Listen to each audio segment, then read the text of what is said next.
All right. Welcome to Dad's Workshop. Got these little hides. I'm going to take these little bitties. I'm going to squeeze these out. Bring this bucket up here. My guy says there is no color paint by numbers way to do hide tanning. So we're going to, some of the stuff we're going to improvise on. We want to get all that moisture from the pickle solution. Ruiz, what's up, buddy? Welcome.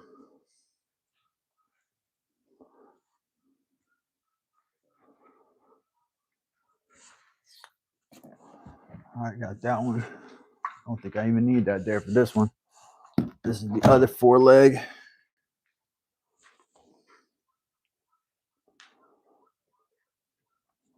Squeeze that out real quick.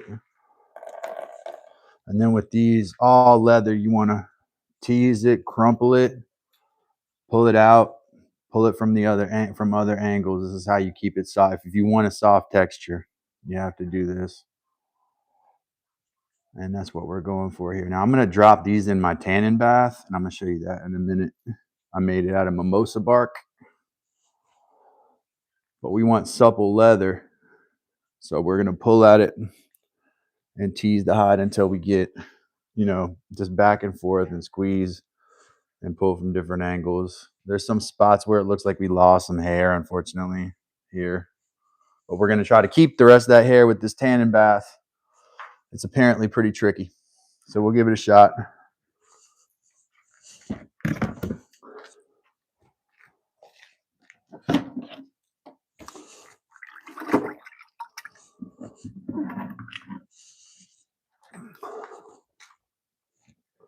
I'm going to do a little combo of Eskimo stuff and then uncharted water stuff here. But hopefully folks are starting to file in. This is Dad's Workshop. My name is Calvin. Welcome.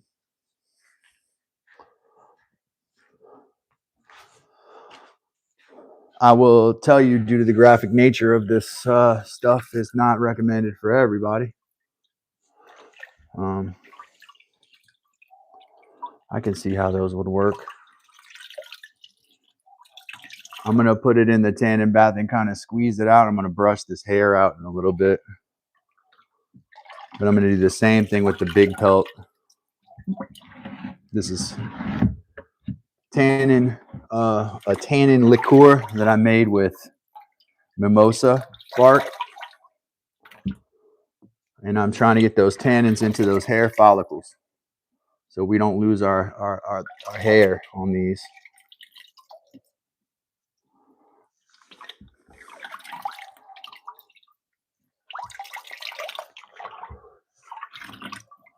Actually, that stuff looks quite effective, I'm going to tell you. All right, and I'm going to show you what I'm going to do next.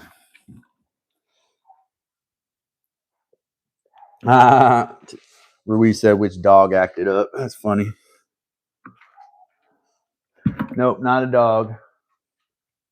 Now this one I'm gonna do a little different procedure. I'm gonna go through all this. Well, maybe I should differ into the tannic bath. That's kind of the Eskimo procedure, and then they would roll it up. But I'm gonna want to soak it in there for some time. But first, I want to comb out this hair a bit. Maybe I'll give it a tannic, like a little bit of a flush in the tannic bath first. Try to get those tannins into the hair, squeeze it out.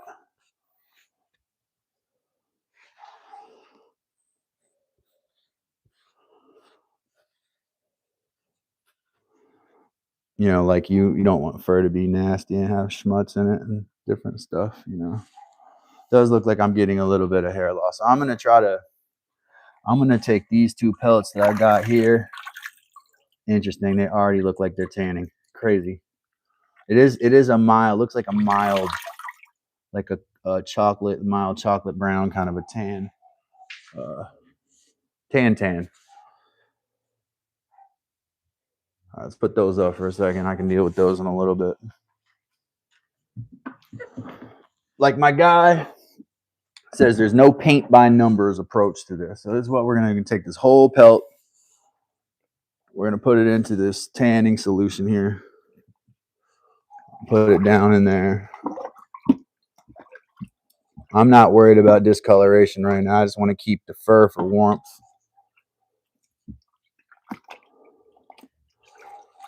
And then in a second, I'm going to pull it out of there. I'm going to squeeze it out. I'm going to brush through it. I'm going to put it back in. And we're going to soak it in there. But I want to comb through the hair and try to get those tannins down to the hair follicles. Again, mimosa tree bark tannin liqueur is what I got here. That's what I'm working with.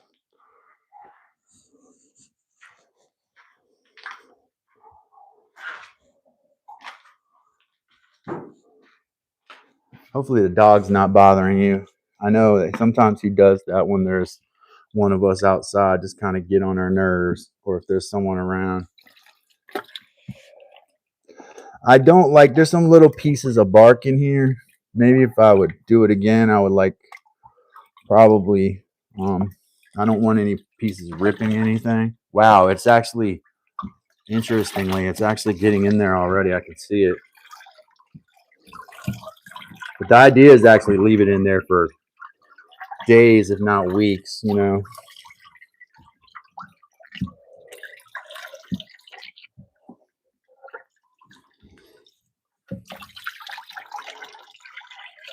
Again, this is just mimosa bark boiled for a very long time and then boiled again after the debris is removed from it to concentrate the tannins in there.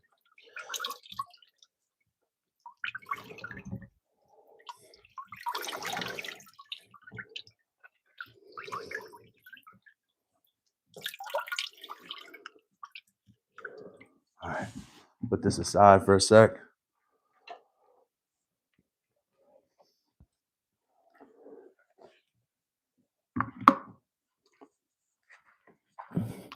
Okay, quite a bit of hair still coming off in there, so it is crucial right now that we get this pelt to where there's tannins in it that will start preventing the additional hair loss, because we're trying to keep the hair, the fur here. But now that I put it in that tannin bath, it has a lot of schmutz, and actually there's a lot on my bench too. Hold on 1 second. Let's do a quick once over here.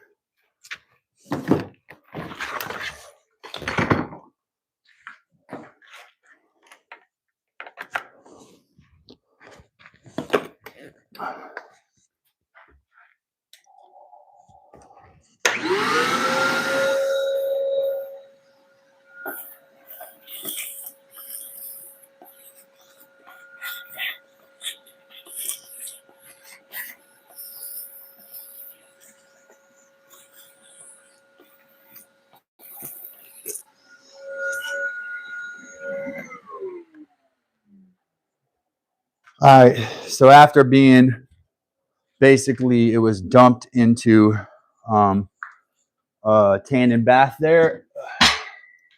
If you don't know what tannins are, they're chemicals that naturally occur in fruits and vegetables.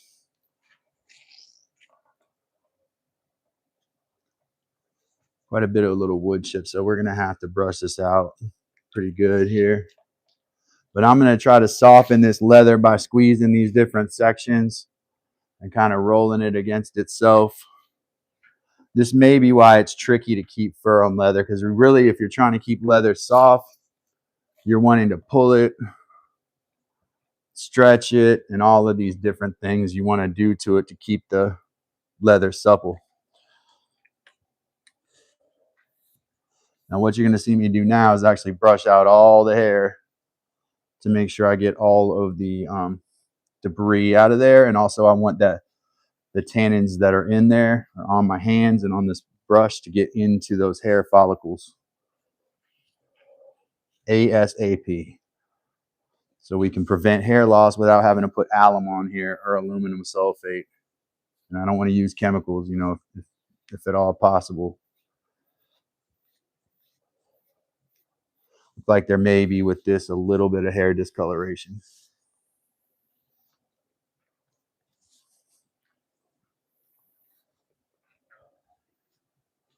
Read a few articles, but mostly the information I'm getting is from this guy who runs a channel called Skill Cult. Shout out to that man. Definitely a scholar. Don't know how much of a gentleman. No offense, bro. You definitely are. You know, you're a straight shooter. That I appreciate. If he was on here, he would probably be criticizing a lot of stuff I'm doing, but this is the very first time. Got to start somewhere.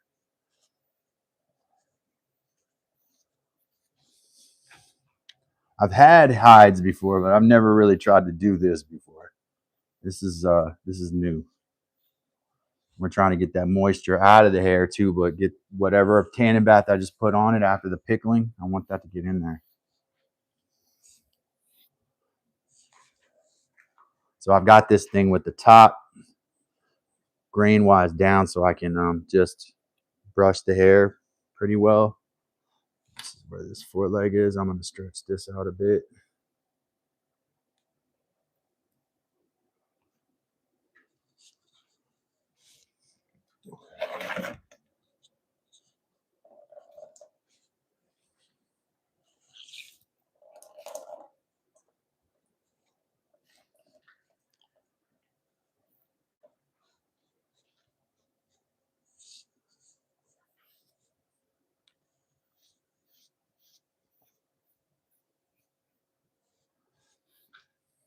Definitely after the bark tanning with the kind of bark debris that's in there, I think probably you would want to wash it.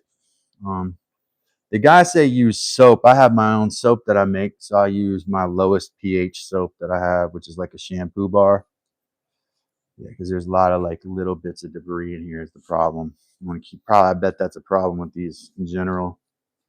These bark tanning methods, it's got lots of like, I can see little pieces of bark and stuff in there.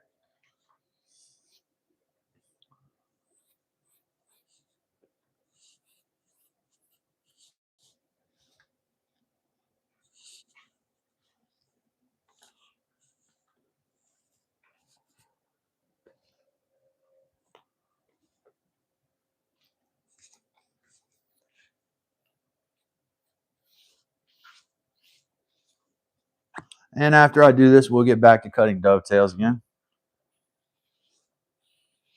But we're trying to do all this crafty stuff, and I got to get this. Got leather apparently is time sensitive somewhat, so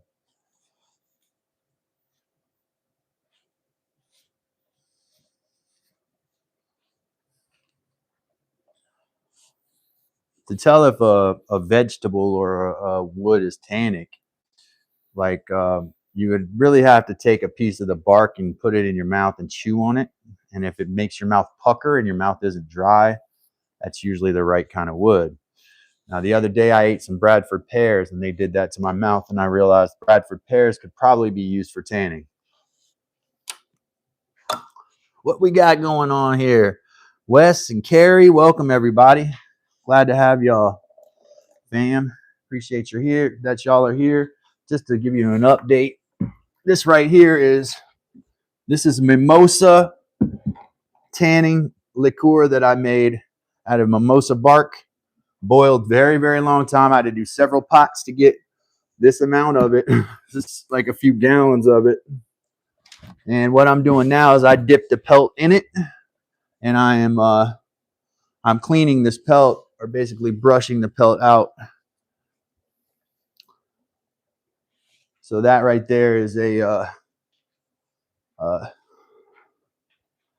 tannin liqueur.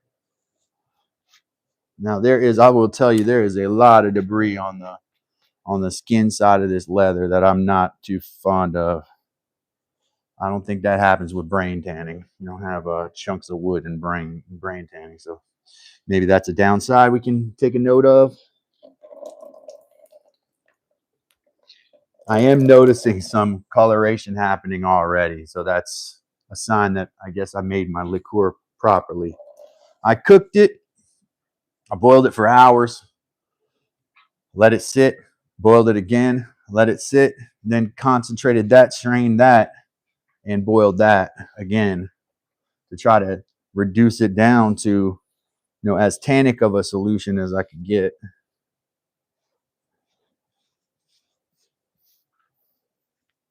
And with these hides, you want to do this and this and do this and pull them to make sure they stay supple, right? If you want a fur, you want your fur to be supple but also warm, right?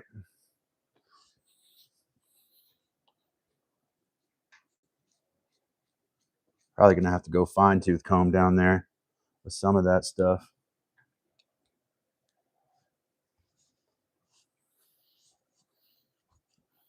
It's my first real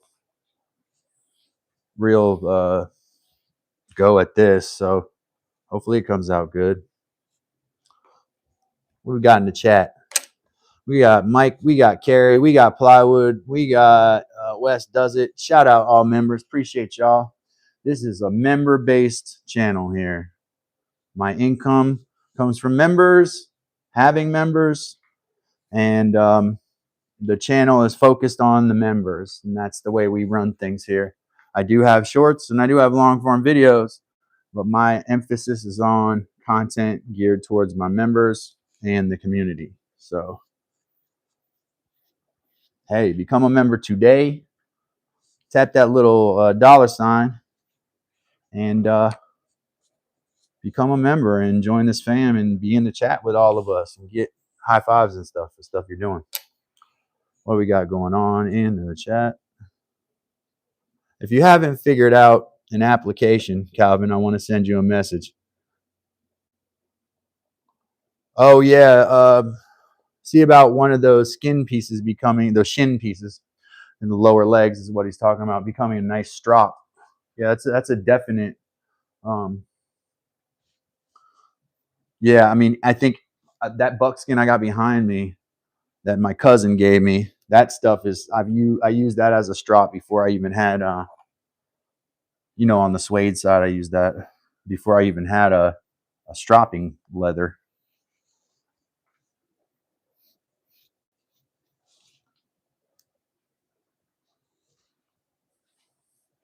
Again, got to remember when you're doing this, you want to be teasing the leather a lot, bunching it up and squeezing it out and pulling it and doing all kinds of stuff like that to keep it supple. I also want to get the moisture out of here as much as possible. Now, the Eskimo method would be to take this and basically put this first coat of tannin on it and then roll it up. Obviously, they have a cold environment. Today, it's fine for that. But if it gets warm, while it's rolled up in that position, those bacteria that cause hair to fall out, which are some of the first bacteria that attack the flesh, those bacteria will become active again and the hair will start falling out. So it works for Eskimos, somewhat because of their climate. And I think it's possible here probably to do midwinter to do that, but then you'd have to get it in a tannin bath before it started getting warm. I think some of these guys ferment their tannin stuff even more than I did. Like they let it become real funky.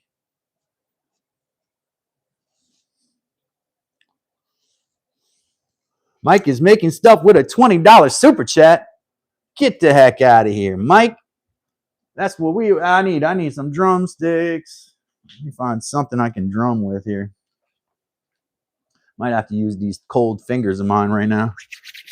Mike is making stuff, $20 super chat. We'll do a deer hide drum roll.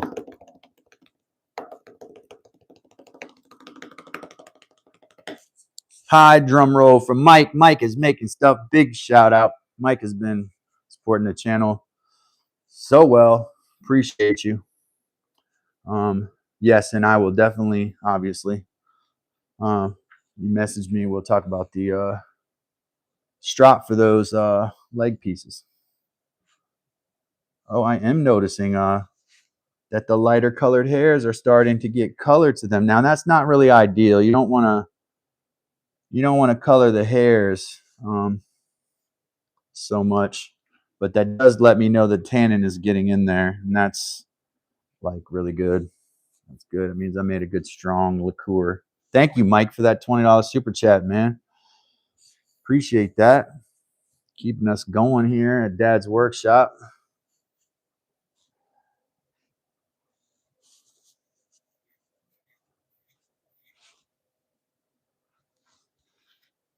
Oh, I'm going to start doing lots of pelts, guys. There's going to be more and more pelts on Dad's workshop. I can see myself really getting into this because it's just an ADHD, very tactile. It's not done over a long process, more of an art than a science, is what I'm seeing based on watching Skill Cult. He has a lot of opinions on stuff, but he's the first one to say that this is not paint by numbers, right? That it's like very complicated and it's done different ways in different places. And to get certain results, you have to do certain things. So I'm beginning at this, but I'm going to learn, man. I'm going to learn this stuff hands on. So happy for that, Mike. Everybody check out Mike's channel. Mike also runs a weekly show called Shooting the Poop. That's on Friday nights, depending on the time. Sometimes it's anywhere between 8 Eastern and 10 Eastern, meaning 7 Central to 9 Central. But I'll let Mike plug anything that he wants to plug there now and correct me if I'm wrong on that. All the folks in the chat, all these members, the ones that have channels, they would all appreciate you subscribing to their channel. So subscribe and also become a member of your favorite channel. That's how they survive. That's how we can continue to bring you content, more content. The more we make, the more we can take off from our day jobs, right? And make more content. But if we can't and we have to work, then we have to go back to doing that stuff, which is understandable. I mean, to each his own. I tried for so long to not get a day job, but I have recently had to go work gig jobs. I'm almost like I'm gonna, after I comb this hair, I'm gonna squeeze the pelt out again, and then kind of maybe try to get some of this schmutzy stuff off the leather side, off the skin side. Skin side's the inside. Mike said, I might diverge this week. I have a Friday night engagement. Thing 2 will be singing oh, that's right. Thing 2 is singing the national anthem at the Texas Tech game. We can plug that. There you go. Yeah, man. Big deal. Mike's son singing the national anthem at the Texas Tech game. I heard those Raiders rolled over BYU, right? Am I right? They rolled over BYU, right? And that's good because no one wants to watch Pilato's team beat them. I mean, would you want Pilato's team to beat your team?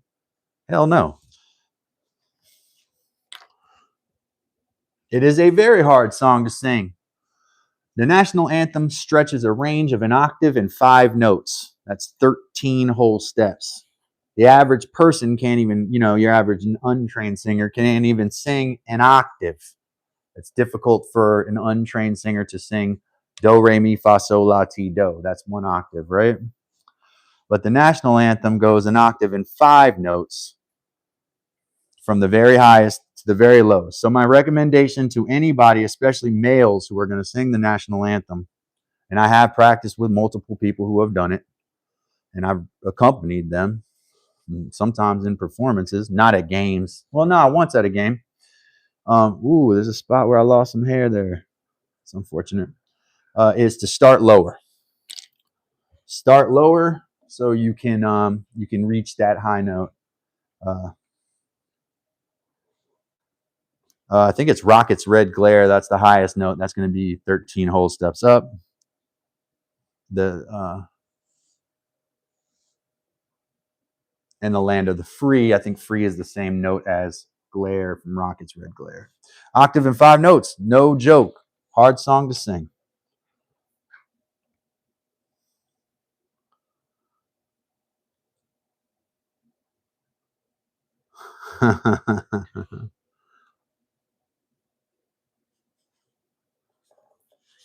Oh yeah, I can watch the game probably because I do have ESPN Plus, but I don't have it. I don't pay for my own. I could never afford it, but my friend lets me use this. Sorry, ESPN Plus. I'm gonna get on there. It's gonna say, "We need you to sign in with your credentials. We saw you talking about how you steal our content on YouTube." I don't steal. I'm allowed to use it.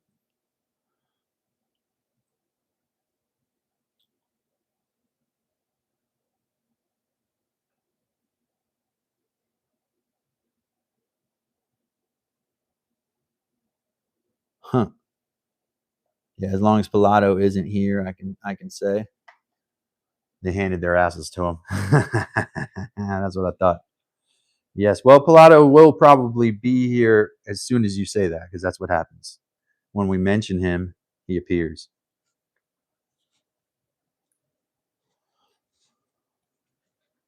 I am a little bit concerned. I should have run this through a coffee filter, man. This tannic liqueur that I made, that's what I would do differently, because there are little pieces of bark on here, and I don't want that to mess my leather up. I don't think it's going to be too big of a problem. I think I'm going to be able to get it all off when I dry the pelt completely. It'll all get brushed out again too. Right now, I'm going to do this stuff, like bunch it up like this and squeeze it out. This is what it was recommended to me to keep it soft. Also pulling, grab sections and pull. Kind of get your fists in there and pull. Pull on the hide. It's going to keep it supple.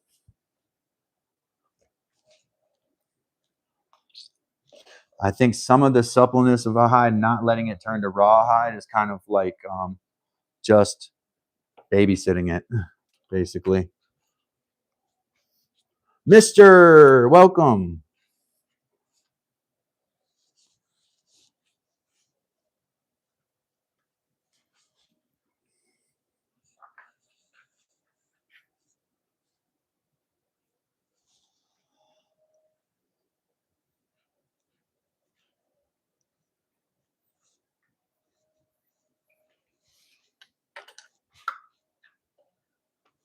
Guy said brush out all the hair. So I gotta brush out all the hair.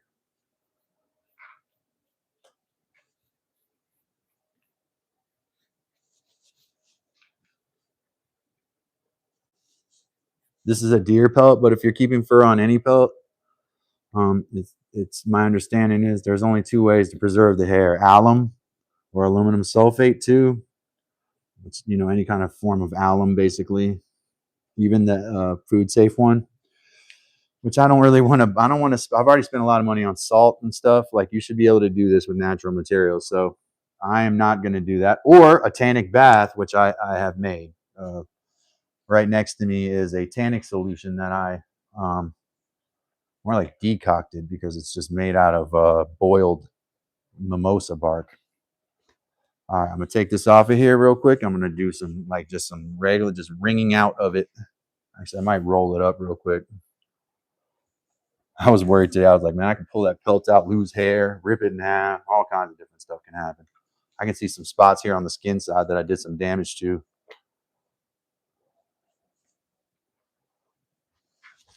The stretching and the squeezing, apparently super important to the suppleness of the hide.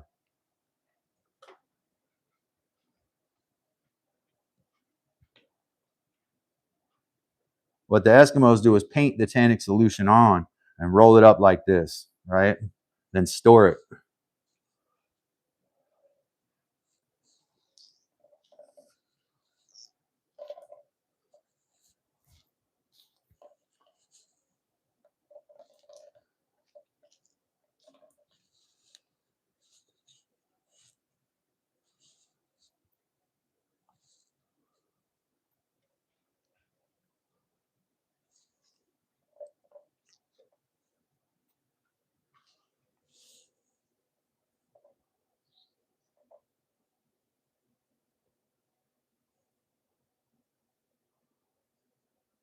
Mr. Seetin, I used to love long drives, racing back and forth from Vegas to Cali. Sounds like fun on Route 66, right?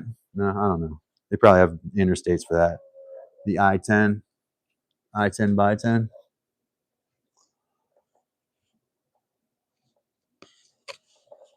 Robert G in the house. Welcome, Robert G.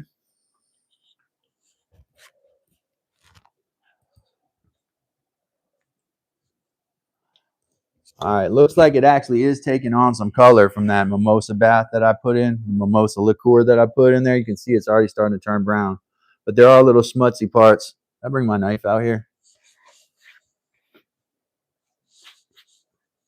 So some of the little pieces of mimosa bark, you saw me shaving some of it the other day or whittling it, are kind of on this bottom side of this pellet. That's what I'm looking at right now. Other thing we want to do is we want to squeeze things out, right? Pull them, squeeze, pull. That's the whole skin, man. Well, I mean, it's pretty big. I think what you're looking at, it's setting on its side, right?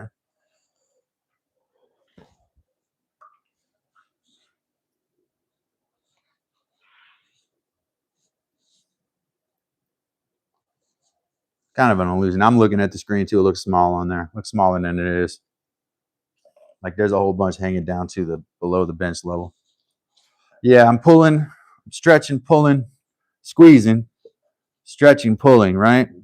Stretching, pulling, squeezing, stretching, pulling. Now, if you're brain tanning, you're going to take egg yolks and brain and oil usually, and you're going to be going over this with that, making it soft. And we will do similar things to that once I'm done with the bark tanning process.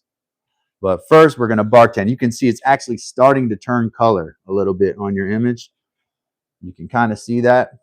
There's also ways to get those little, like my cousin's leather's got these little patterns in it. When you get it to a certain point, it'll start responding. Really, I should have waited till it was in that vinegar bath till I pushed my finger in it and it sticks down. Like that means it's dehydrated. It's not bad right there. I wish I had zoom that I would be effective for this, but when I press into it, you should see the fingertip stick into it. That's how long it needs to brine, at least that long, at least. Yeah, that's my technique. The guy I listen to, he doesn't brine. He does other stuff. So like he says, it's no paint by numbers way. All different ways that you can tan a hide. I'm noticing the flesh is changing to a light tan brown already.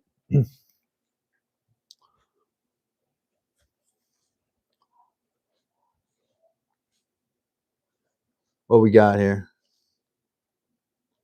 Yeah, this was a yearling for sure, Robert G. Yeah. Yeah.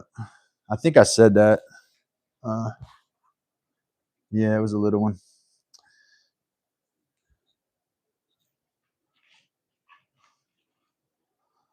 Some people probably can tell by the fur pattern on the back.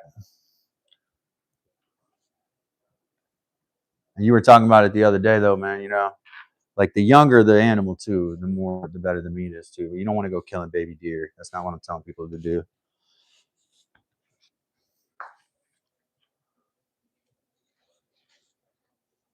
A couple little spots that somebody got with their knife there.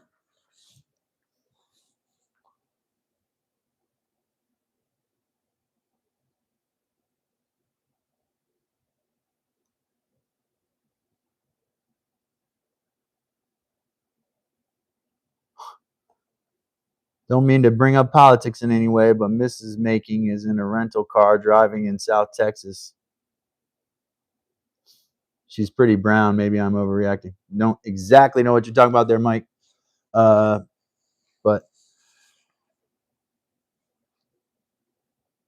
as I said, you're someone who would classify as too aware. I guess she's talking to Robert G. Yeah. Yeah. I agree, Robert G. Yeah, we've already actually had some really good venison tacos. Crazy good, man. About to eat some backstrap today. Yeah, we had chicken yesterday, so we go non-venison days, and then we go back to venison. Yeah, I'm seeing tanning off. Like, look at the color that you got already in this leg here. Like, we were able to leave this leg somewhat attached. But you can see there's a brown color forming in here. So that mimosa is working. I am tempted to use Bradford pears. I'm not gonna lie. Them Bradford pears I think will work. I've seen them hanging all over the trees. If I could boil those down to a tannic liquor, let that ferment a little bit, I think that would actually even give me a better color. But this clearly has tannins in it. You can see it's starting to work into the hide, and that's what I need. I need to know that this hair is going to be protected by the tannins in this oak, in this not oak. There was some oak in this bath. A couple little oak chunks. Y'all saw me whittling that. But part of this process, pulling out, squeezing, pulling. You don't want to leave it start. It's not like unless you want a stiff rawhide style hide. It's a little bit of a cut there. And most people don't want that. But it does vary. I'm going to leave it in that tannic bath for quite a while. I'm going to leave it in there for days at least, if not weeks. It's going to sit in that tannic bath and just sop up the solution. I'm going to flip it back over after I kind of squeezed all these parts out and pulled them.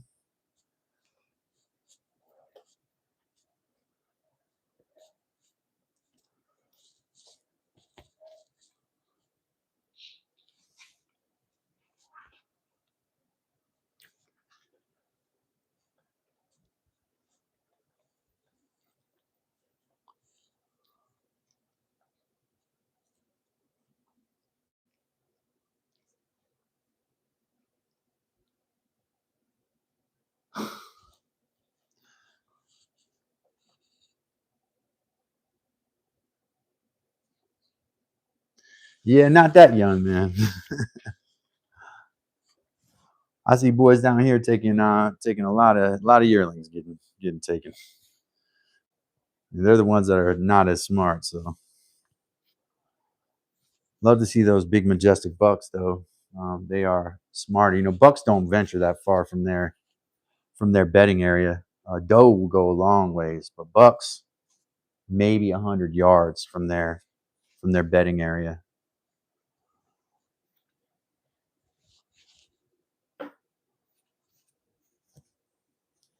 Yeah, channel I watch on here on YouTube about tanning furs and leather is called Skill Cult, and the guy is highly experienced with all kinds of tanning, but he does primarily bark tanning and veg tanning now. So I don't know if y'all are noticing the color getting browner as I'm sitting here. It's actually gotten browner since I've been here. You can see it. It's getting a leather color, right?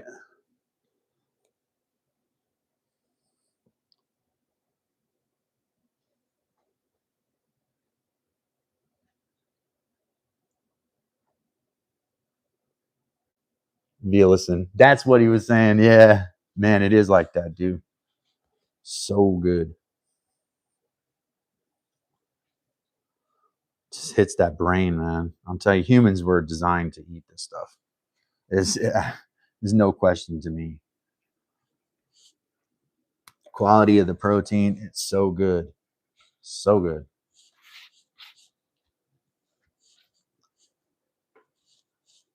I'll tell you, man. I'm kind of happy with how this tannin agent worked on here. I'm gonna take some of it and just apply it on the bottom and see if I get some color change. Yeah, I'm psyched about it. I enjoy tanning. I'm gonna start tanning a lot of different hides. I got my, all my stuff's updated now. I had to get my hunter safety card information to get my stuff in North Carolina. So,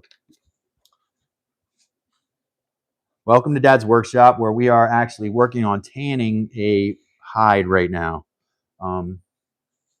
This is some finished buckskin that my cousin gave me probably 20 years ago. I think I got it from him when he got married around 2001.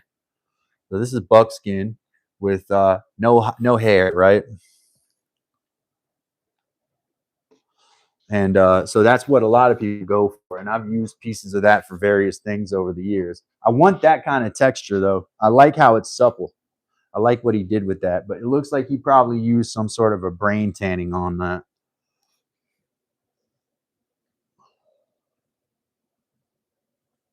Most I ever did was salt and stretch and a couple squirrels. Yeah, Robert G said tanning that leather is cool, man. Yeah, because we love this outdoor crafty stuff here. Might say it's real outdoor living. Ah, there's a channel like that, isn't there? All right, I'm gonna take some of this. Here's my. This is mimosa tannin liqueur that I made. That's what they would call that. I'm gonna just kind of swap my hand in it, make sure I don't get any wood in my hand. I'm gonna manually apply this to the hide side here. I want to get tannin in this skin so I don't lose the hair. That's the only way, besides alum, that I'm gonna prevent from losing the hair. So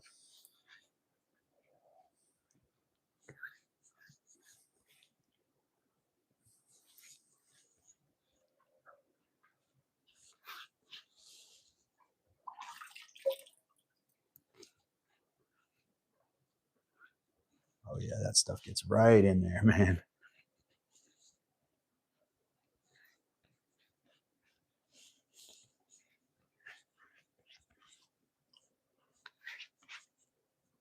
I was thinking you could take a towel and soak it in the tannin liqueur, wrap the towel in the hide, right? Roll it up with the towel in it. That was something I was thinking would be possible. But while I'm doing this, you want to be taking pieces of it and doing this, pulling, squeezing, pulling, squeezing, pulling, squeezing. Some in some parts of like the Middle East, man, the tanning of a hide goes on for months. Like it's an art, man. It's a fine art. If you see, a fine leather piece, like somebody's wearing really, really nice leather, like really nice leather, handmade stuff, chances are it was tanned over by somebody who knows what they're doing over a very long period of time. It's a lot of like, I don't want to say it's like bread making, because bread making's similar, but you want to minimize the handling. I think you want to handle the mess out of a hide. It seems like it likes handling.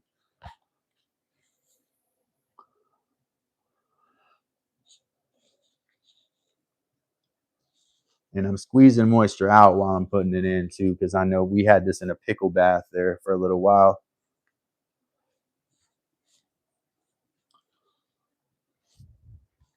Want to welcome all the new members who were able to get in here today, or members who were given new memberships by Mike or Wes yesterday, or last week. Mike gave some memberships as well. So welcome to all of you. We'd love to have you as permanent members. So consider, becoming a permanent member of the family,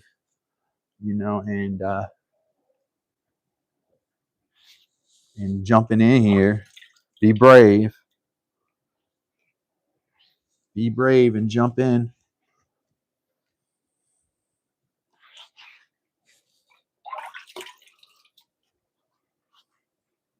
One spot I accidentally put this nasty crescent shaped cut in. Don't feel great about that.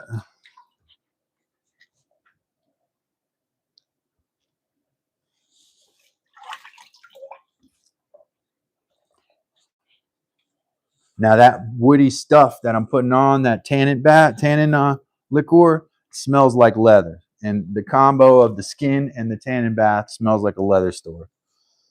A lot of times the pros are doing, especially in Europe and in the Middle East, they're doing this kind of tanning rather than brain tanning, which is a traditional Native American technique, and works very well.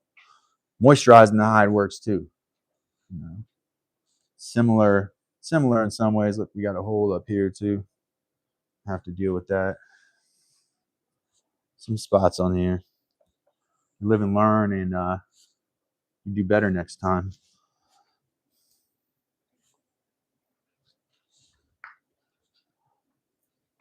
I'm gonna actually message a couple of y'all on Discord or on your phones after this. I'm gonna ask y'all about something in your if y'all got something in your what do you call it, brand connect section of y'all's YouTube studio has this tab called brand connect, and it's all about sponsorships, right?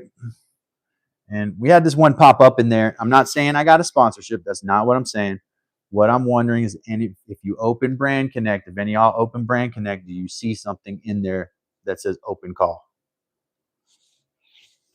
It's going to kind of make a difference about whether I do it. If y'all have it, if y'all have it in there, then I know it's probably it's all of us. Like, and then the numbers, it's a numbers game, so it's probably not worth doing. But something popped up in there yesterday. I mean, it looks like a cool opportunity, but it also looks like it could take some time. And so see, this is me doing this, pulling, squeezing, pulling, squeezing. Yeah, if you open up Brand Connect,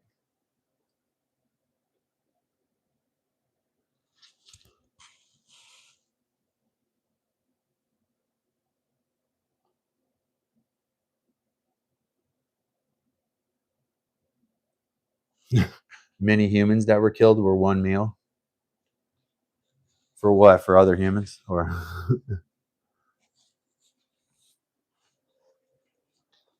that's a good point though, mister.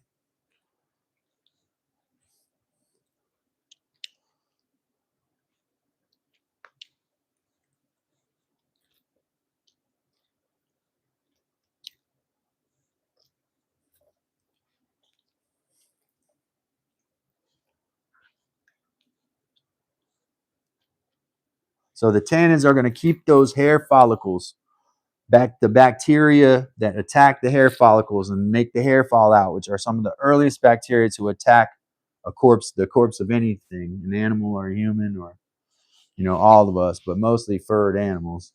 Um, those bacteria attack those hair follicles. The hair falls out. Luckily, I've been good so far.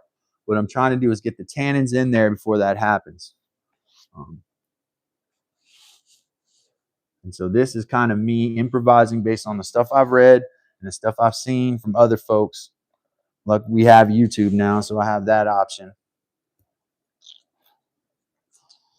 Reddit's probably even better for this kind of stuff.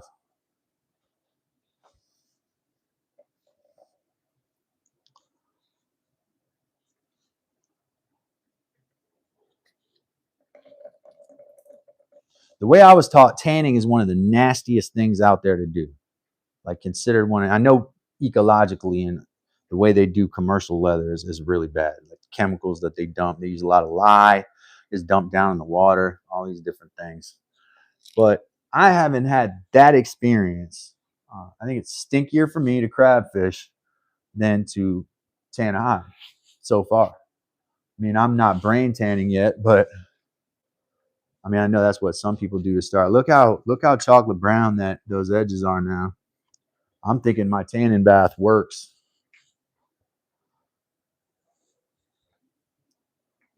Y'all know this was a white color when we started, right? So the tannins are getting in there. That's kind of what I wanted to know was happening. And I brushed all the hair. Hopefully that helped them get in. The tannins get into those hair follicles.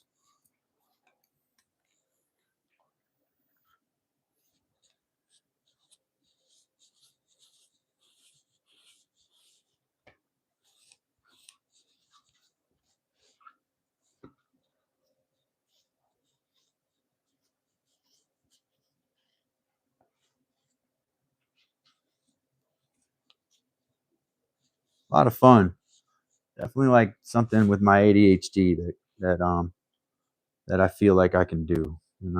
I was reading about it. I was like, yeah, that's tinkery. Like for somebody who likes to really get everything from something.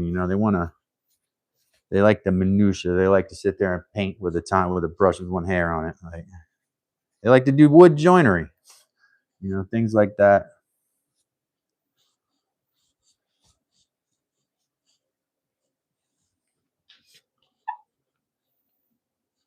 It does look like it may discolor the fur slightly, but I'm more worried about losing the hair than discoloring it in this application, so I'm not too worried.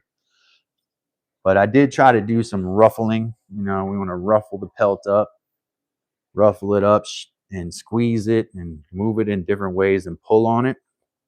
Pull on it.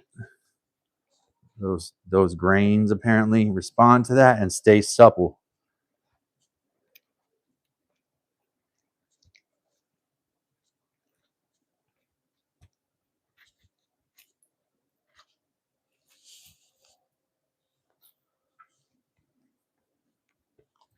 All right.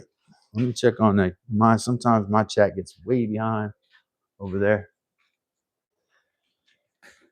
Yeah, you see how much darker it's coming out now? It's yeah, it's coming out way darker, way darker.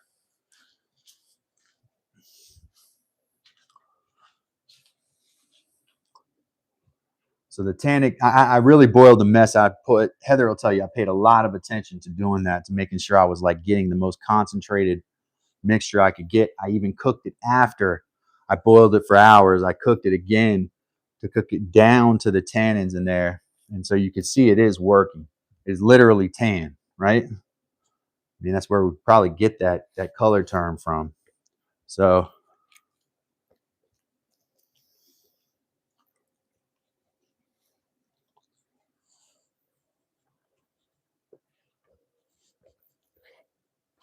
no chemicals though. This is just from mimosa tree bark, you know. Just not we had vinegar, we had salt in the brine bath, right? In the pickle mixture. Now, once I squeeze this out, it should be ready to absorb more tannic solution. I'm going to soak it in that bin right there. I'm going to take those two little forelegs furs and bring them over here and see how they responded in a sec. Now, one thing I'm going to have to do is take this and clean all the wood schmutz off of it after it comes out of that bath, which based on looking at this and how tan it is already, I don't think I need to leave that thing in there for weeks. I think just several, 4 or 5 days in that tannic bath, pull it out and do the same thing I just did again. And we'll have a pelt that I think I can probably dry from there or just use. I'm going to put a beeswax, olive oil, arnica oil mixture that I use for my own skin on the inside of it. I like the smell of that stuff. And we'll put that on the inside. That'll soften it up once it comes out of the bath after a few days. But yeah, I'm liking the way that is picking. I knew mimosa was a good tree for that. We happen to have a bunch of those. So we're lucky here. All right, let's take this pelt. Let's put it into the tannic bath.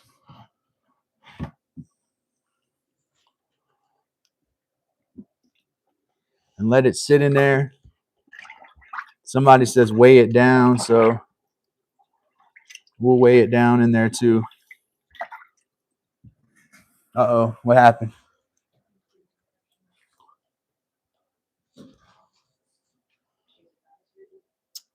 Thanks. See, something I could weigh that down with. What if I got a rocker? I don't want to use a piece of concrete because I don't know if that'll leach chemicals in there. Oh, I'll come up with it later. It's okay for now. Think that would hold it down?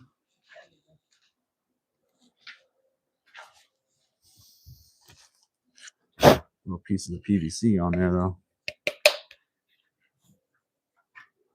Nah, it's not gonna work. Not heavy enough. And I can't, if I put metal in there, like if I take a weight and put it in there, the metal will turn it black. Will react to the tannins and we'll get ebonification, what you get on wood when you put oh wow, that stuff works quick.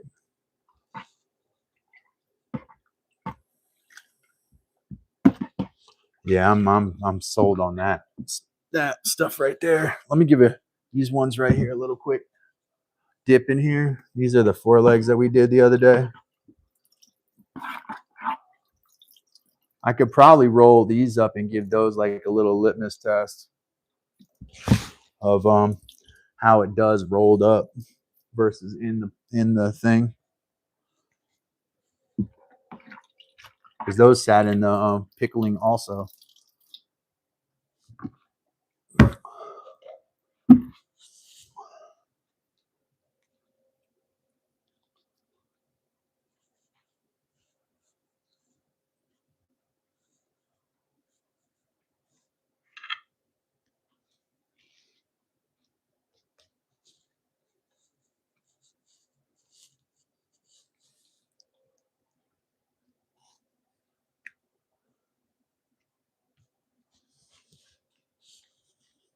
We're gonna do the same thing. We're gonna brush out the hair.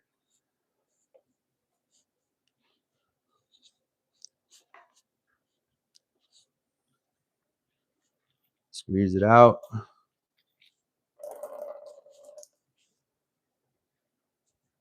Cool.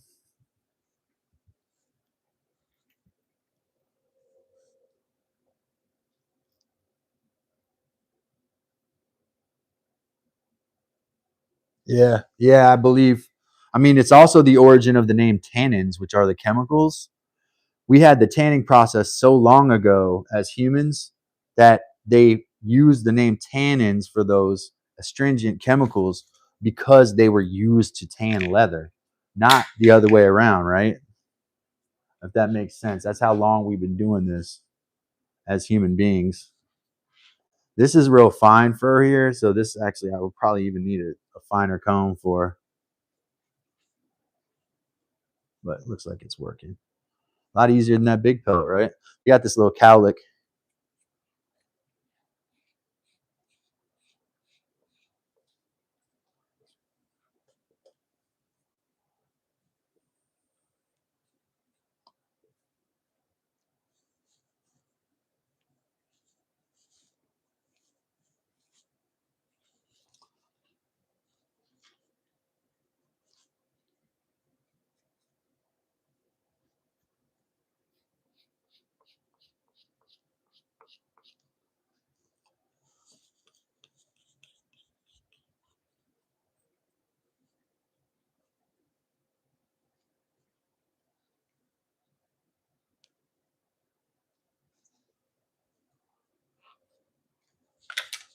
Pull, squeeze, twist.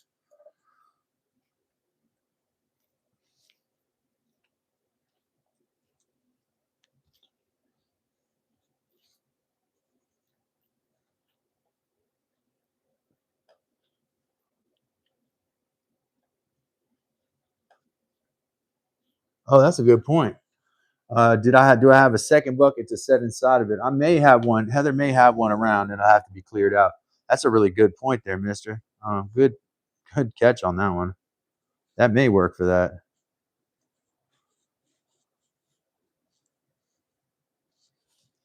I'm definitely gonna want to weigh it down in there. I am a little bit afraid of that. What they call the clouds, like the debris clouds in there or something. They have a name for those, plumes or something.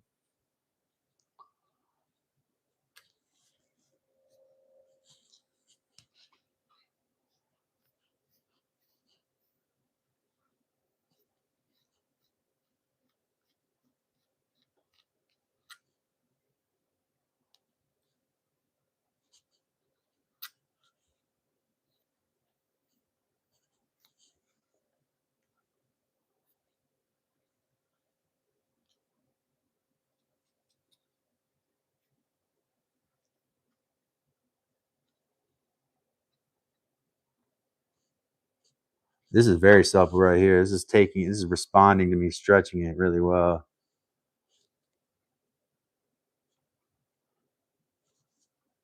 This is like the size of a squirrel hide right here. Pelado.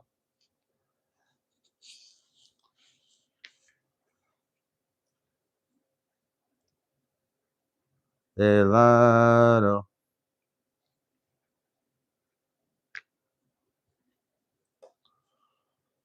Pelado knows a little bit about getting hides getting tanned.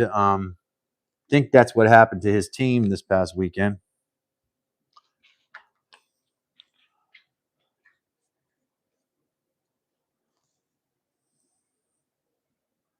BYU Cougars became a taxidermied bobcat in the office of the Texas Tech Raiders head coach.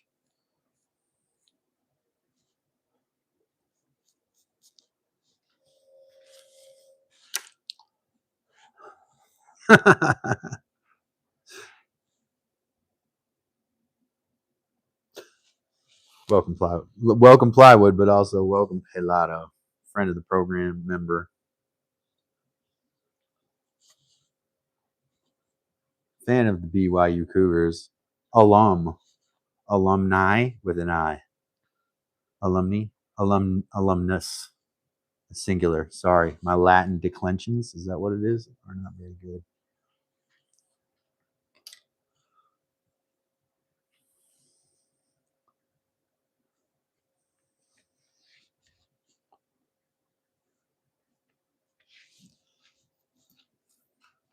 I need something like small to scrape that with. I feel like that needs some more scraping. I don't want to use something too. Oh, I got a rounded piece right here. This will work for it. It's a cherry I got.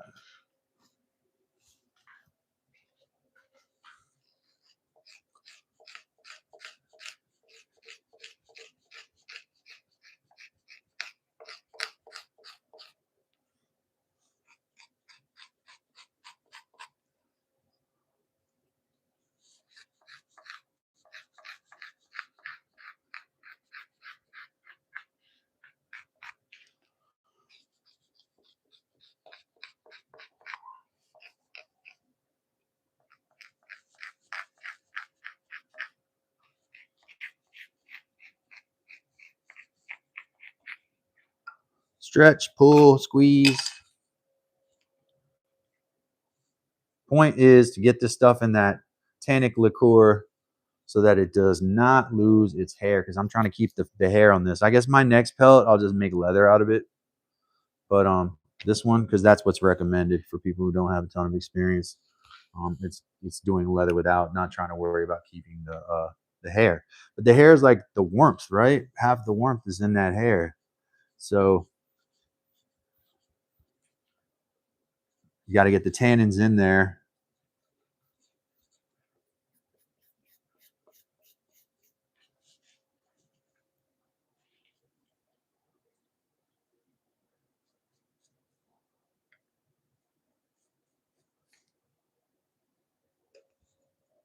Pulling to stretch, right? Stretch those fibers out.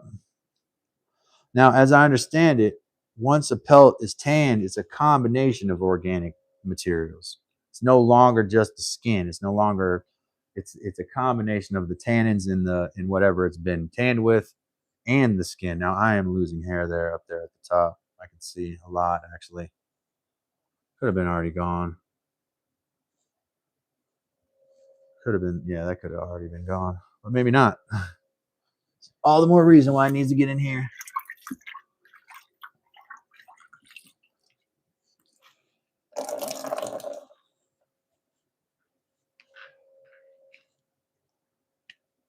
So we can spare some of the hair and not lose it over there.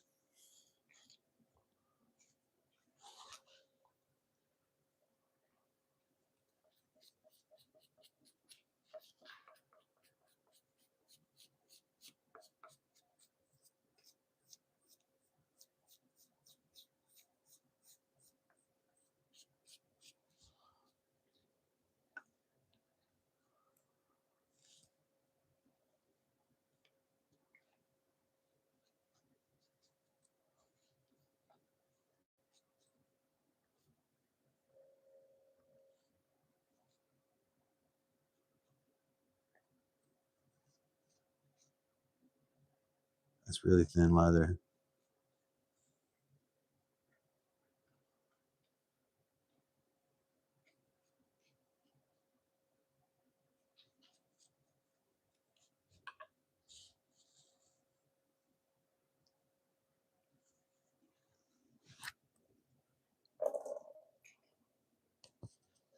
Hair spare to share in the lair.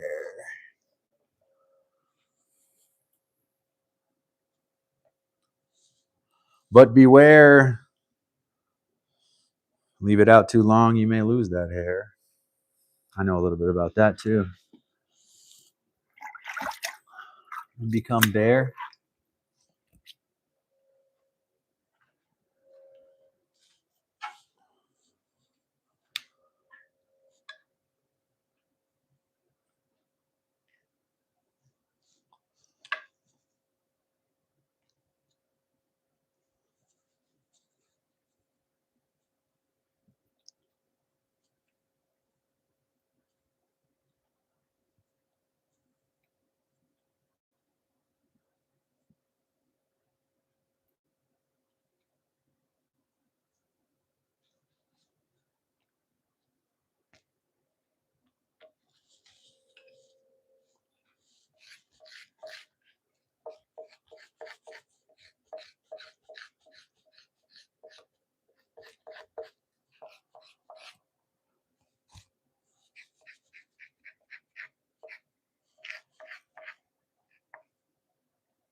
Now, of all the ancestors of humans that we have preserved, and we have a number of specimens preserved, only one of them was preserved by cold, and that was Lotzi, the Iceman, as we've named him. Wouldn't it be coincidental if his actual given name was Lotzi? And then the others are the bog people, which we know from northern Europe were thrown into bogs, which are swampy areas where the water is always like you can sink into them basically. It's swamps in the north is what they are, and in the bottom of them is this anaerobic soup of organic materials that have very little oxygen but lots of tannins from the various plants that have broken down there. So the bog people that we found, these humans that were deposited there, let's say deposited is a nice way of saying it. Sacrificed is the other way of saying it. They all were preserved by the tannins in the bottoms of those pits. Their skin turned to leather and their hair was preserved, though they all kind of look redheaded after all that time. Take a look, the bog people, in case you never looked that up. That one looks squirrel sized. Yeah, they both. I think these are like even in the. It looks like it has the arms too. A lot of it. Yeah, that's kind of a nasty little piece right there. I might take that off. Trying to save as much as possible here.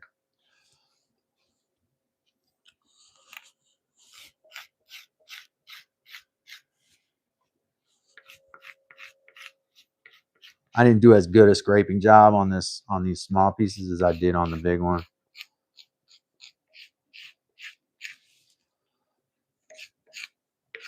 Fleshing, I should say. Yummy, right?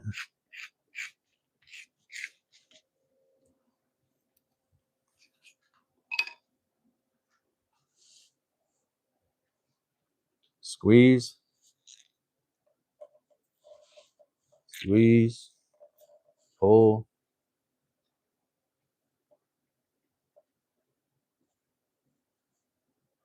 Stretching it over this old banister that we made in here. Seems to work really well, especially with these little bitty pieces. But if you have, like a fleshing horse or whatever they call it, uh, a hide horse. My banister works for that. You want to make sure all your ends are curved so you don't punch holes and stuff and harm them that way. Thank you for the likes, everybody. Make sure you do double tap that like button, like and subscribe to the channel. Also consider becoming a member, like all the folks in the chat are. Then you can come and bother us with different things that you have on your mind, and we will entertain those because that's how we roll. We're friendly here. Sometimes we try to be. We aim to be. That's all. We all aim to be nice.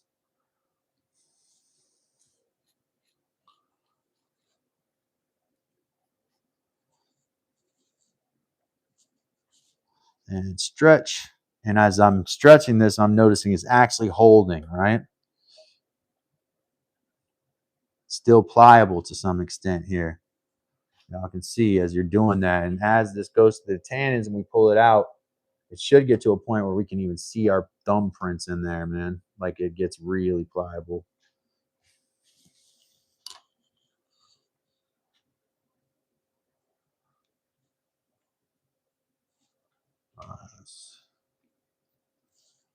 Do the same thing again. I'm going to dip it in that tannin stuff one more time. Do the same thing I just did. Just due diligence here.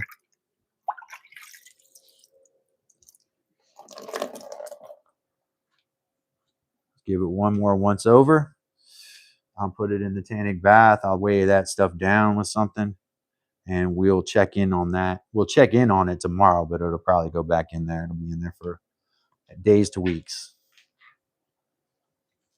And then the bacteria that eat the fur off and take the hair away from the hide will hopefully not be able to work, because we have limited their ability to do that by putting them in a strong tannic liqueur.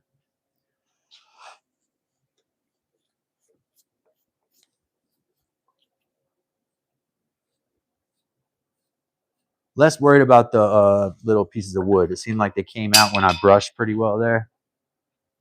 And the same process, pull, stretch.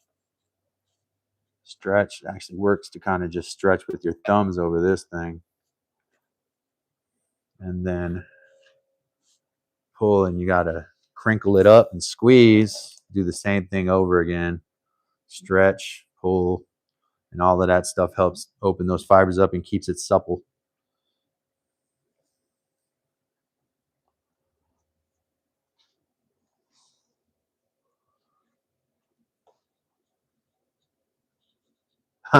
Don't know if I'll be wearing a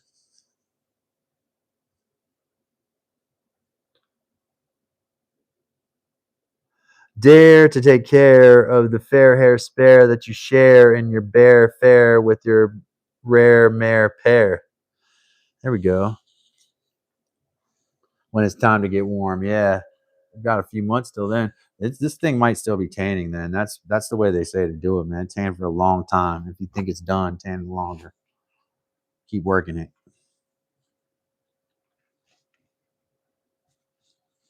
We're gonna get it done. We're gonna get it done, and I'm gonna work on other pelts too. I got some. This I might take off here.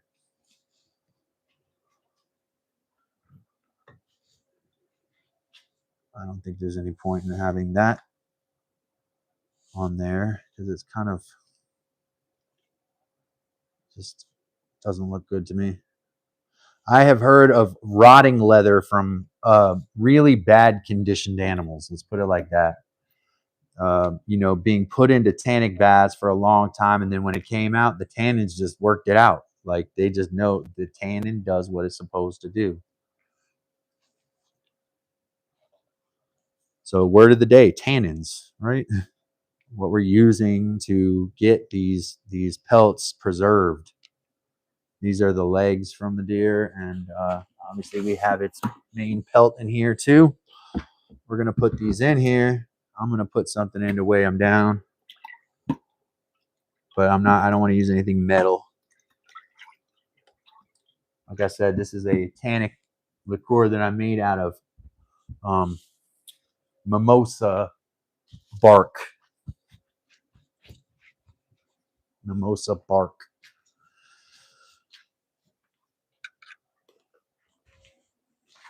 Oh my Lord. Mainly off grid. Welcome everybody. Appreciate the likes. Appreciate the super chat from Mike. We're working on pelt tanning here. This is a deer pelt in a tannic bath made out of mimosa bark that I boiled, and so that's what we're working on there. This kind of acts like my what you call it, hide. What do you call it? Hide horse, whatever you want to call it. Not a hide horse. That's a high horse. That's like what Pilato's on his high horse. No, something like that.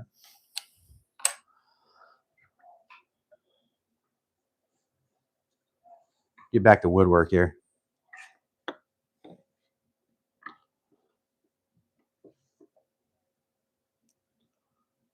Yes, animals that were in bad cardiovascular shape. Nah, pelts that were left too long and they rotted, right? So he was talking about pelts that were left out. Because this is a guy who has a lot of pelts at the same time. You know, it's not like me where I've got this one that I'm dealing with. I'm just talking about people got these animals laying around everywhere, and they're like all waiting to be pelted and then waiting to be tanned, basically. Kind of glad that's not the way it is here. I'm gonna take a little water break, guys, and I'll be right back to do some woodwork on these dovetails. Just give me 30 seconds. If I have my microphone, oh, sorry, give me 30 seconds, take a water break, be right back.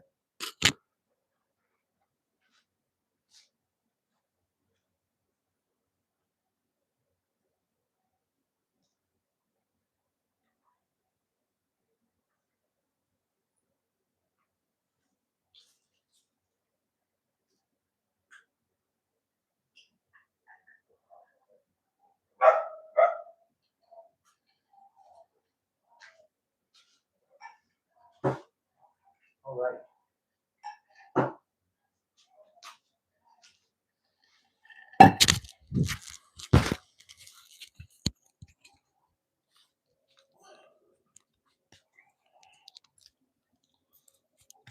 Welcome back. This is Dad's Workshop, where we do all kinds of crafty stuff. Do make sure that you double tap that screen, like this video. Getting up there around. Oh, Pilato. Thank you, Pilato. Hand drum roll. Djembe drum roll. I got to give one to Mike too, since I didn't do that for Mike, the djembe drum roll. I don't have a Schmoke in here to show me how to really djembe roll.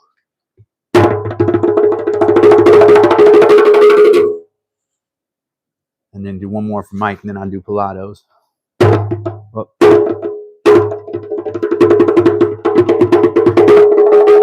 Fingers in that one. I know that don't look right.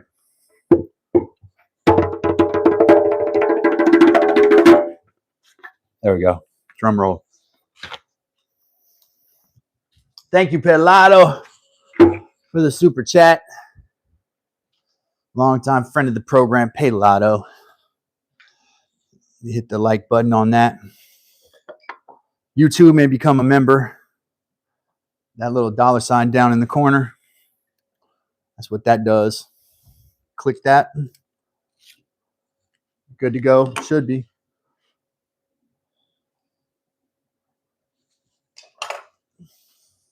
Thank you so much, Pilato. Thank you, Mike. Going back to yesterday. Thank everybody for their gifts then. Mike with the gift memberships. Wes with the gift memberships.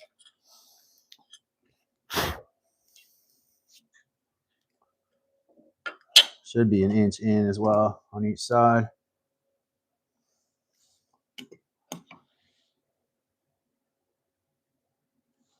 I do want to sharpen this a bit. I have my knife, but I also have a pencil sharpener, so why would I use that, right?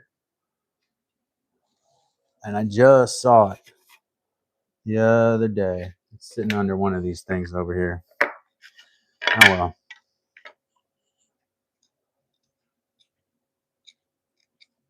Thank you to all of my members for hanging out. Thanks to all of you for being so supportive of Dad's Workshop.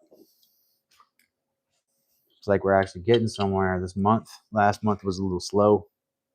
We won't focus on that though. We won't focus on that. Should be 75-degree angle. Looks like I got my protractor set. Just had to double check that. And then because it's a little easier to do it this way rather than reset the protractor, we're going to go to the other side. And this one's going to be a little wonky here too. Plywood, thank you for the happy poop. Thank you so much. Those gifts are also appreciated as well. All sorts of gifts are appreciated. Your presence is presence. So we love that also.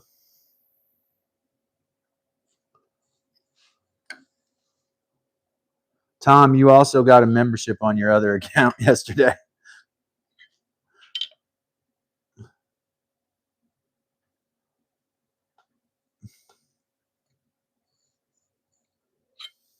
All right, now we'll switch the protractor over to the other side. This is why I like to keep two of them. You can also make a template, you know.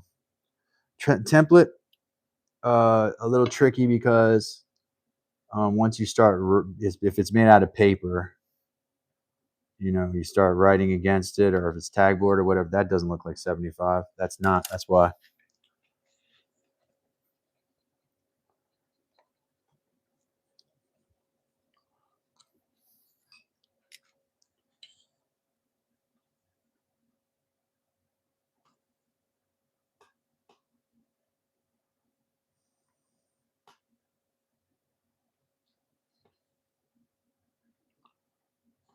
All right. So happy with how Dad's Workshop is going this November. Everything is going really well. Appreciate everybody being here. Thank you so much. All of my regulars, all of my members. Yeah, we're trying to do, you know, new and fun stuff here at Dad's Workshop.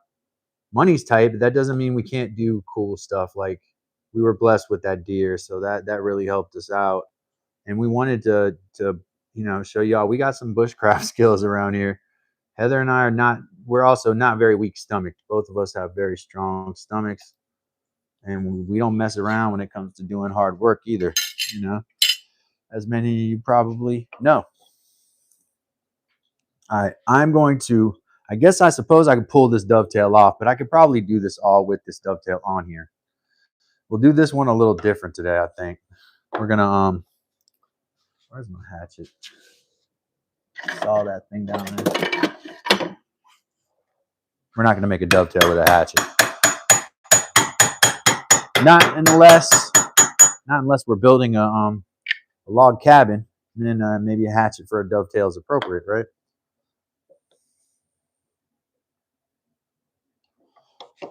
Got this one pin in the vise that I gotta hammer in place a lot. Probably should troubleshoot that. But you know me, you guys know me, man. I just leave stuff sometimes to the last minute. All right, and this right here, be nice if we have a line here. Also, you know, scoring marking knives are always best for this, but I don't have one of those, so pencil's what I'm using. And everybody has one of those, right?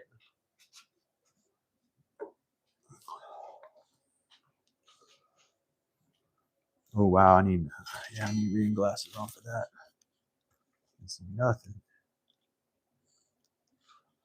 There we go.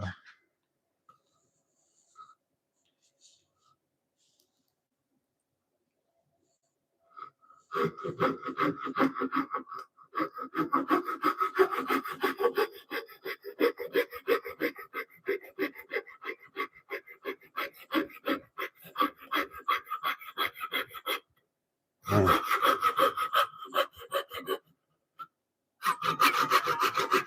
All right, I got to get a new one of these, man.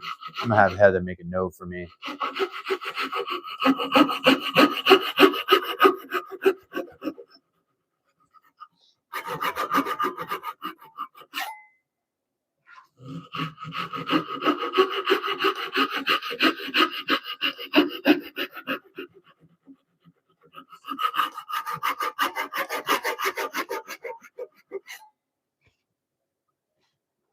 Let's do one more. Like, let me get this down closer. Now, with the tails, with the pins, you always want the pins to be slightly bigger, right? As we were talking about the other day. You want the pins to be slightly bigger, and you want the tails to be slightly smaller than what you see in the layout, right?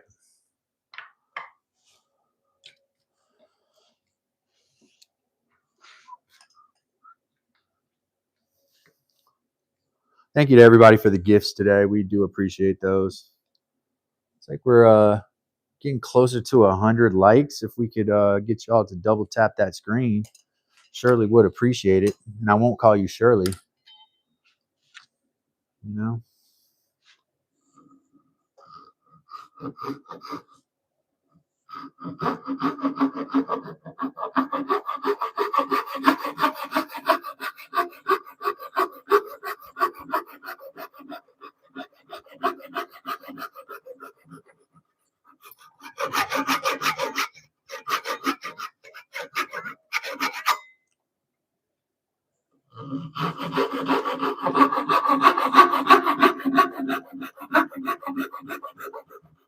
Secret about dovetails, in case you didn't learn yet. If you ever done these, the pins are so much easier than the tails. Pins are super easy. Tails are super difficult. Well, they're more difficult than the pins.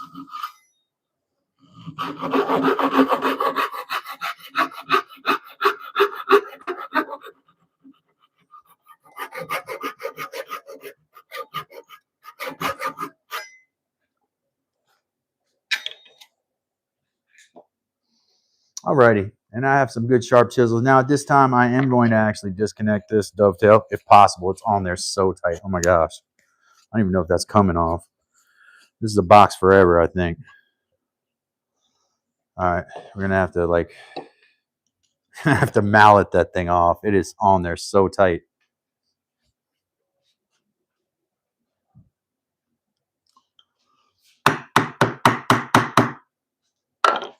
I don't want to mess it up either. Get those gaps bigger by knocking it off of there.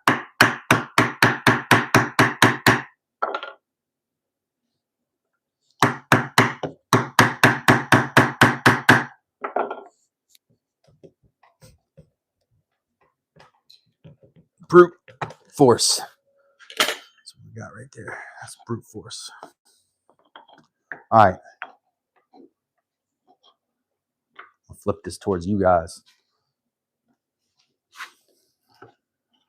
We're going to do stop cuts.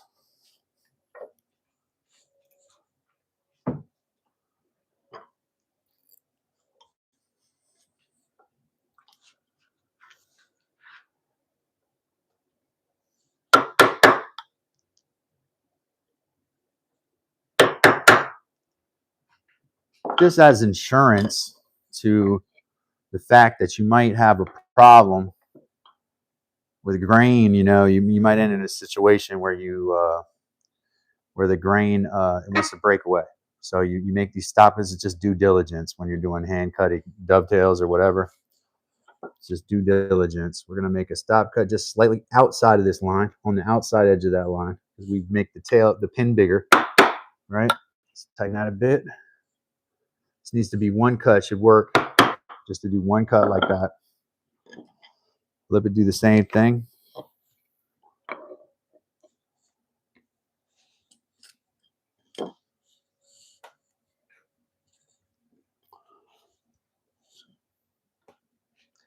Outside of this line.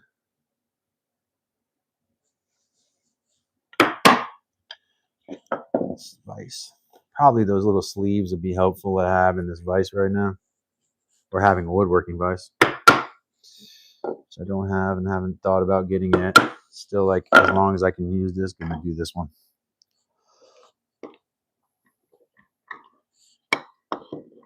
Same thing on the other side. Rinse and repeat type stuff, right?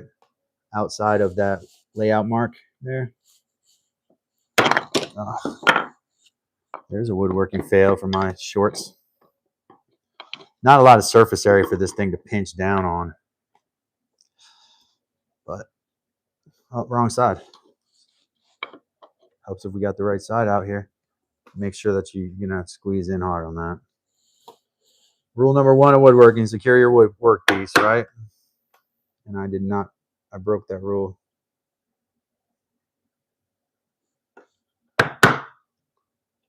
Hopefully this is enough here. There we go. All right. Now let's move this up.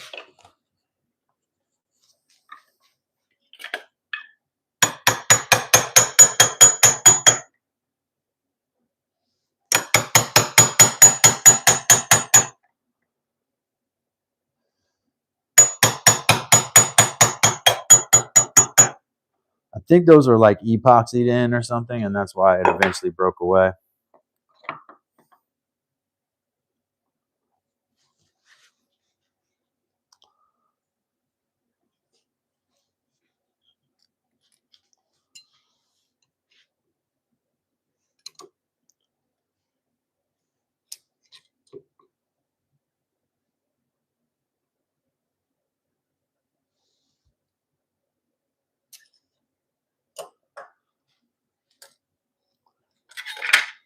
I'm only going to start the cut.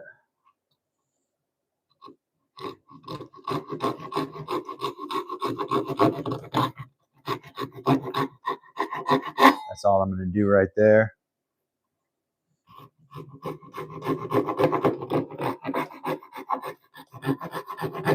And that's all I'm going to do right there. I just don't want it to blow out on that end. That's what I wanted to do last time. All right. Fun part, right?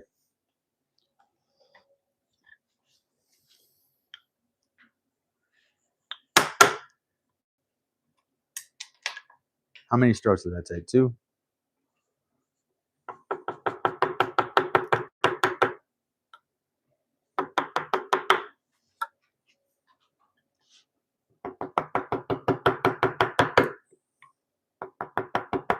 Still a bit oversized, I think, which is what we want.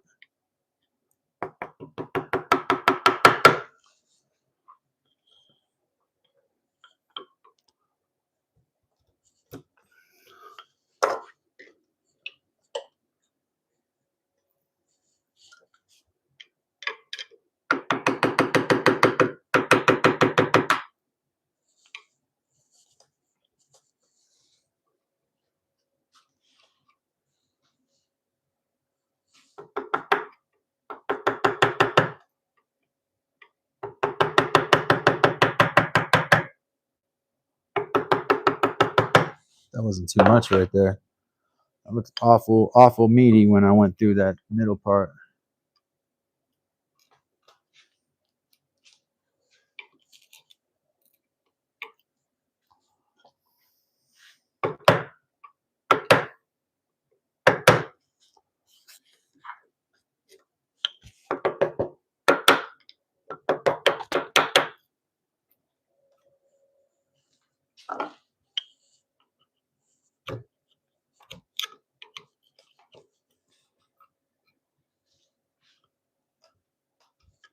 Like I said yesterday, we are going to get the wood bender back up again and do bent wood art again and bent wood crafts and try to do some bigger projects with bent wood.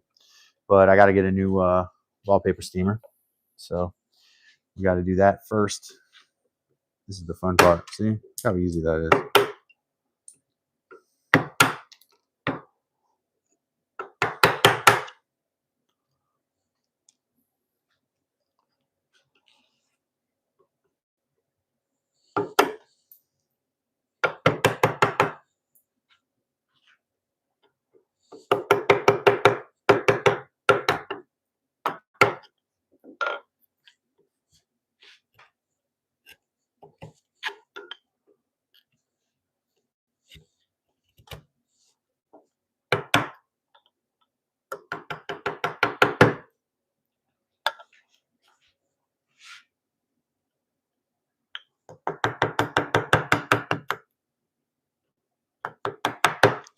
Right there. The reason we got stop cuts is so like in a spot like that where I could feel the grain was wonky, that's where it would blow out on you, right? Hope it doesn't do it to me now.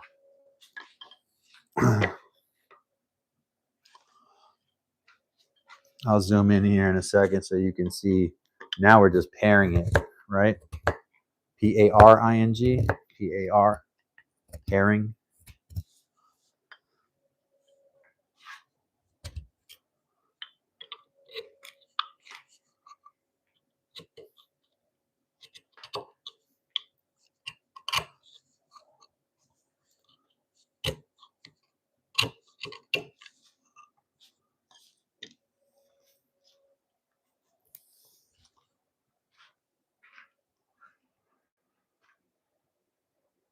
Ladies and gentlemen, I'm so happy that you all came here. Definitely tap that like double tap the screen and like this video. Let me get up to 100 likes today. That would be really, really nice.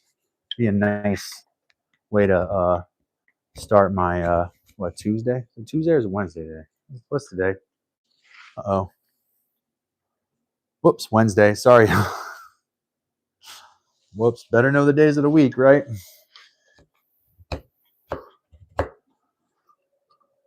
And to those of you who are on the other side of the international date line, oh, it's Thursday. Never mind.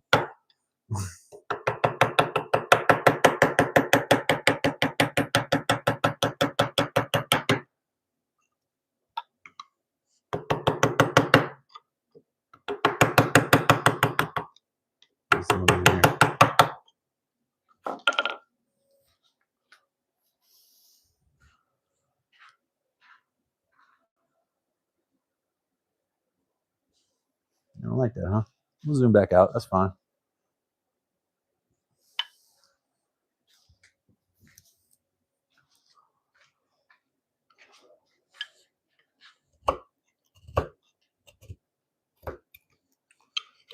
Dad's workshop is where you can relax and hang out, feel like you got a safe space to kind of voice your crafty ideas and hang out, and also other things as long as it's not politics, because we don't do that here at Dad's workshop. Politics is for the other channels. There's plenty of those that are talking about political issues, and we are not going to do that. We'll talk about pretty much everything else.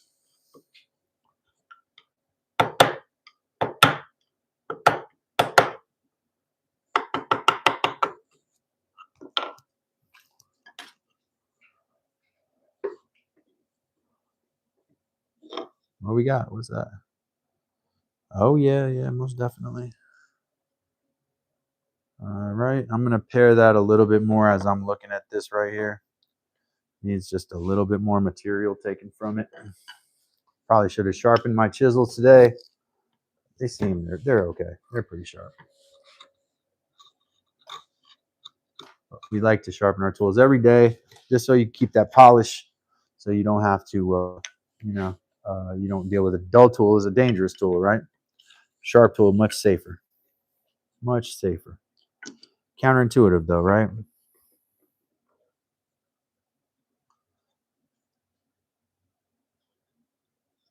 I want to straighten that out and clean that shoulder up.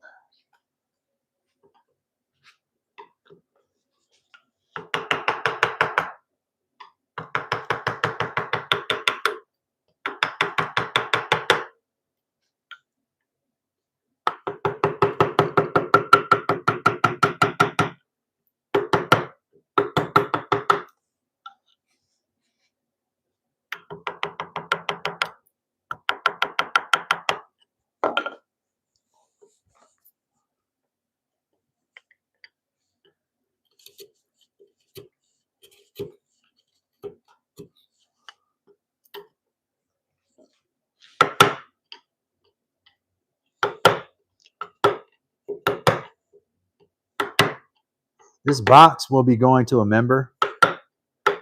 I will do a spin. We will find a member to send this box to, or I might do what did I do last time? Like a trivia question with a photo, a post to members where you answer the question. You get to be the first person to get it right. That's how Wes got his box. He was the first person to answer a question about the marker trees. So I'm going to take this. I might not even get to the tail section of this today. Well, I have another tail over here that's done. It's kind of gluing up because we had some issues with it.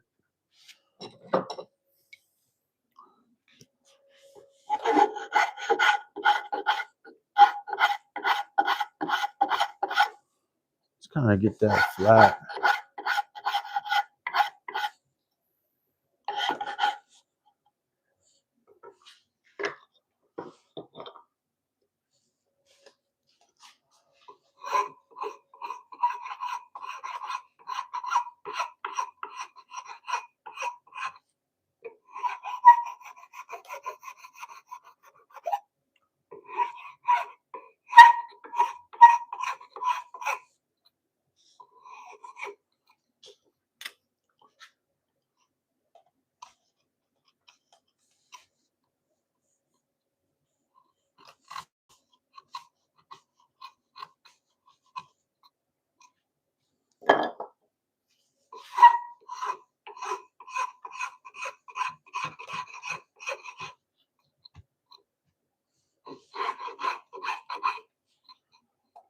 Very nice. I do say so myself, and of course I do.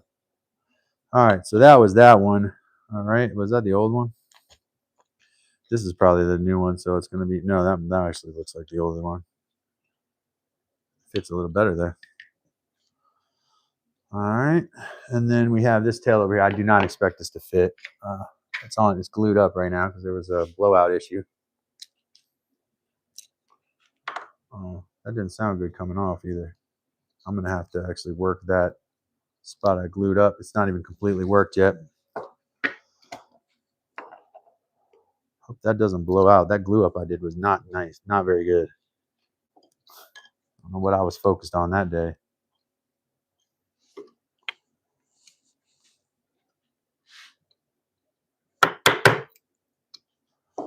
This is what I mean by tails are not as fun and tricky.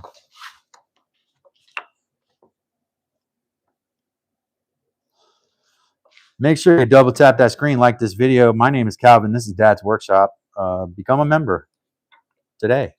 Click that little $sign and join this family, and you will get the red carpet personal treatment that I offer everybody in this fam. Let me celebrate you. That's what we do here at Dad's Workshop. About the common man and woman around here. And we like common folk. That's what we celebrate. All of the contributions that regular people have for the world. People who do stuff and make stuff.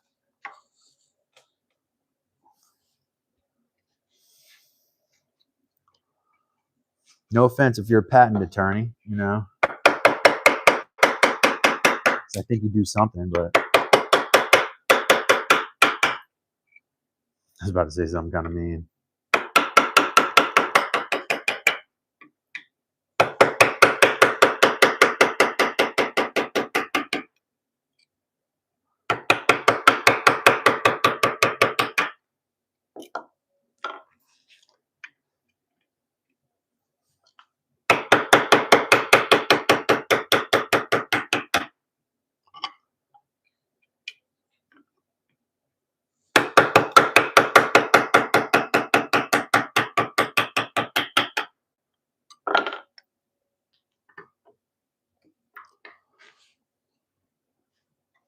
We may not finish this tail today.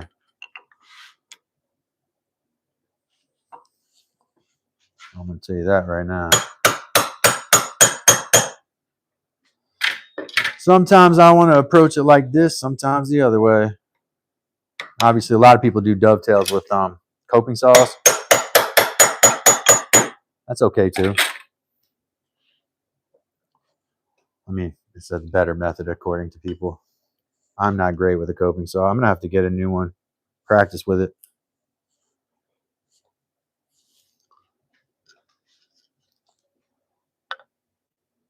This may have been where I went wrong last time because it wants to split down past here.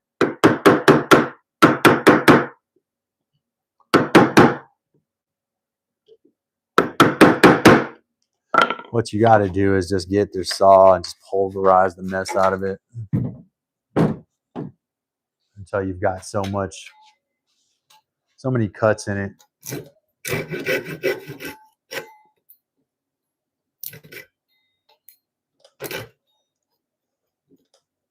Yeah, this is the problem. It's not nothing to grab onto. See if I can get there with the crosscut side.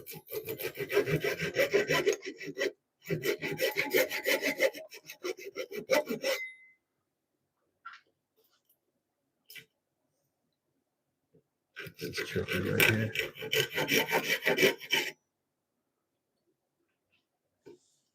That should really be enough with a sharp chisel, you know?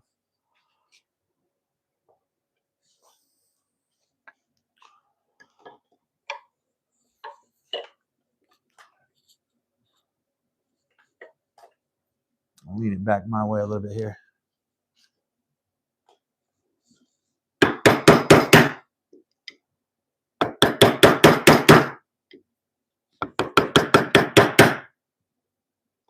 It's a little brittle down here. That's probably why I lost that piece, or it blew out a little bit. There's like a knot or something kind of hiding in this spot right here.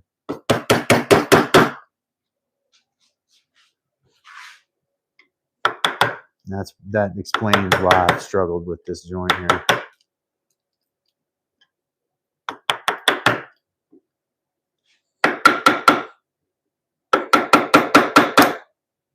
What broke? My mallet? That sounded like something broke. It didn't sound like something good broke. Oh, no, it was something from here.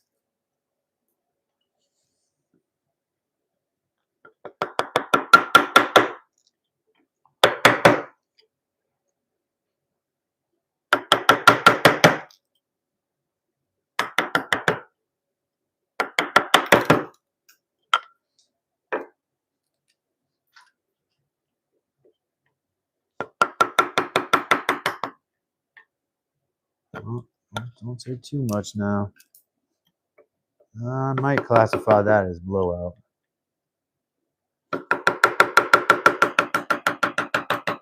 Oh man, it wants to take so much more than I want off right there.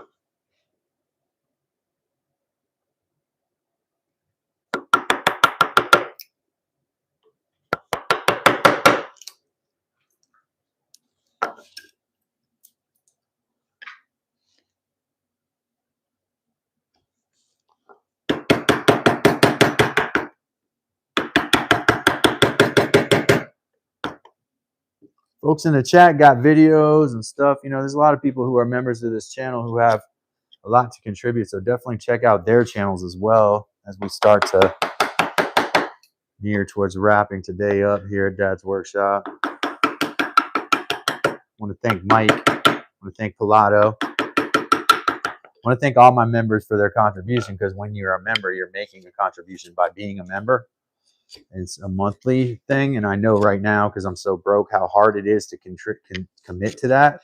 I've tried to be members to people's for months, and my employment situation got difficult, and so I know how expensive it is and how hard it is to do that. So I want to say a huge thank you to all my sustaining members for doing that, for sustaining that membership despite maybe financial challenges on their end, because I know how those can be.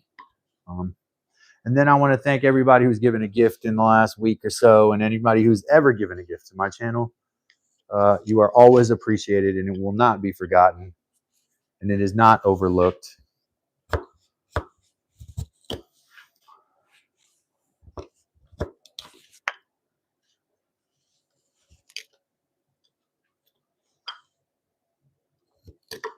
So as I've told you all before multiple times, when you cut a tail, you're cutting inside the line. You can see where we blew out last time and had to glue back up. Cutting inside the line, right? That way this is a little too small, and then the pin is a little too big, and then we have to adjust, but at the same time, it's not sloppy and loose. So we'll just adjust until we get those two to fit. I don't know if that's going to happen today, because it doesn't look like, it looks like I got a lot of adjustments to do there. But we see this is what we did yesterday, right? Without making this joint break here. And that one fits real tight. One of the best, strongest joints in woodwork. Ask the Buffalo Bills. They got a video about it. So single dovetail box is going to go to a member. We're going to fix this up because that looks kind of sloppy, doesn't it? And we're going to have a beautiful ash dovetail box with another soap holder and some soap in it. And this will go to an awesome member, one of my much appreciated members, because that's what I really want to spend the time doing, is appreciating those folks. Thank you for being at Dad's Workshop today. Thank you for tapping that like button. Make sure that you come around. Now, I have an Instagram, but I don't have many people on there. So find me on Instagram. Find me on Facebook. Friend me, follow me. I have not spent a lot of time on my Instagram, so I realize that that's kind of neglected. Do find me on there, and we become friends, and We'll frolic through the flowers together, holding hands and skipping virtually, not in real life. So thank you all for coming. I love y'all. Appreciate you. This is Dad's Workshop. It's an hour or more of rest and relaxation and crafty time that you can spend with us. Do the next right thing. Do right by everybody around you. Meditate. Do something good today. I love y'all. I appreciate you. Shout out to all those gift givers today. Plywood also gave a gift. And try it. Favorite thing to do. That's kind of a weird thing. I'll do that tomorrow. It says favorite thing to do. Boom. So I have no idea what that is. But move that out of the way. Thank y'all for being here. Love y'all. This is Dad's Workshop. We will see you all tomorrow for more.